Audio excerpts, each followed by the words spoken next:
Environ 200 000 personnes travaillent comme creuseurs informels dans les mines de cobalt de République démocratique du Congo. Ces mineurs illégaux participent malgré eux à une exploitation artisanale qui ternit l'image du secteur. Les accusations de conditions de travail dangereuses et de corruption étant monnaie courante pour le pays qui est le premier producteur mondial de cobalt. Ici, nous sommes indépendants. Chacun vient, travaille de manière autonome, va vendre le minerai au centre commercial et gagne de l'argent. Par rapport aux autres zones minières où j'ai travaillé, ici, je travaille dans l'ordre. Normalement, lorsque vous produisez et que vous exportez, vous avez une redevance à payer. Mais ce qui n'est pas déclaré, rien ne peut être payé dessus.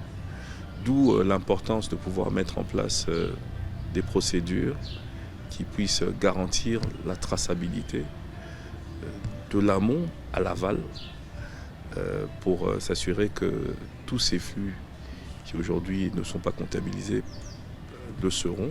L'image du secteur est entachée par l'exploitation minière artisanale avec des accusations de travail des enfants et de conditions de travail dangereuses. Les tentatives de nettoyage des mines illégales sont quasiment au point mort.